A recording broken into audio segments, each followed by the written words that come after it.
Staying with the nonprofit theme, I'd like to call to the microphone Marc Baizman, who is a project manager with NPower New York.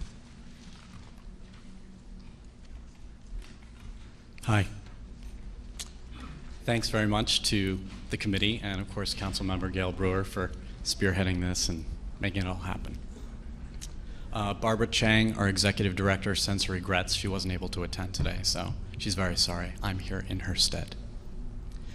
NPower New York is a technology assistance provider. We're a nonprofit whose mission it is to help other nonprofits use technology to better serve their communities. We work with about 600 nonprofits in the 5 boroughs in some capacity, everything from upgrading their network to creating a technology strategy to creating some sort of donor database. We also have a workforce development program for youth 18 to 25, which is our Technology Service Corps program. These folks intern and work at nonprofits around the 5 boroughs. I heard Reserve mentioned earlier. We work closely with Reserve as well. Broadband is a crucial part of technology for any organization, and the solutions that we provide are obviously greatly enhanced by having an inexpensive, reliable access to the net. Without this, we can upgrade infrastructure, add computers, but they remain isolated, unable to connect. As more and more services are moving to an ASP model, application service provider, and they live on the web, only virtually, broadband access becomes the lifeblood of these organizations. One example, we have a new client in Red Hook, Wendy, a specific location. They're unable to get access to broadband. They've gotten funding from a major corporation. They even have a storefront. But since Verizon doesn't provide access to this area, they can't get internet. The building isn't wired for cable, and even if they were, business cable's way over their budget. So this organization is a technology standstill. They could use dial-up, but it's just too slow.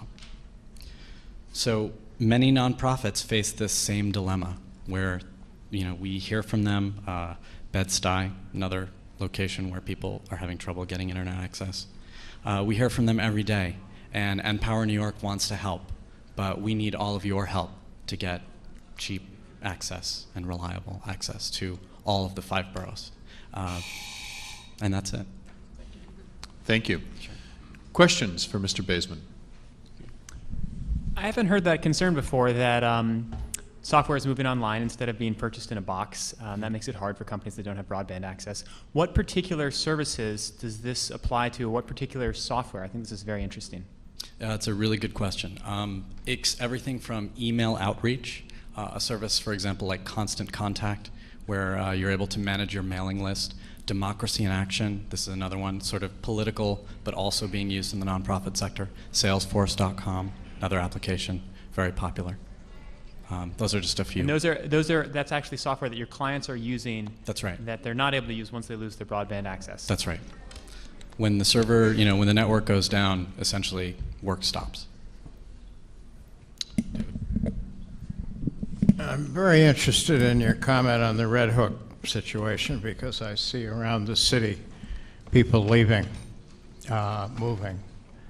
Because they can't get access or it's too expensive. You mentioned, I believe, if I heard you correctly, that they got funding. That's right. And that the building is outside of the area for the provider. Yes. So what's the solution? Are they going to move, or? I don't know. I think there is no solution right now. They're stuck.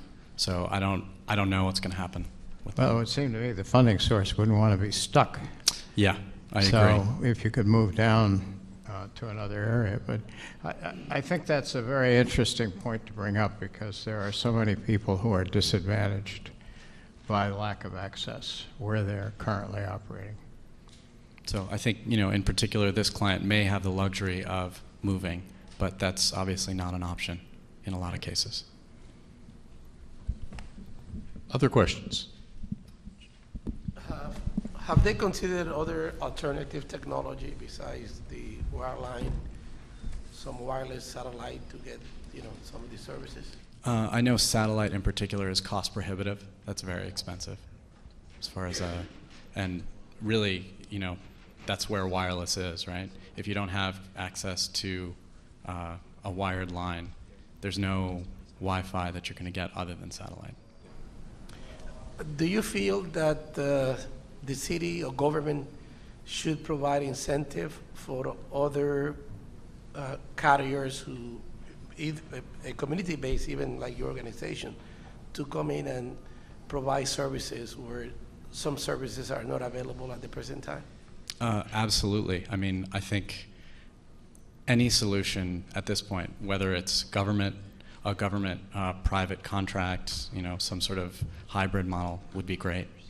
I know NYC Wireless, I think I saw Joe here.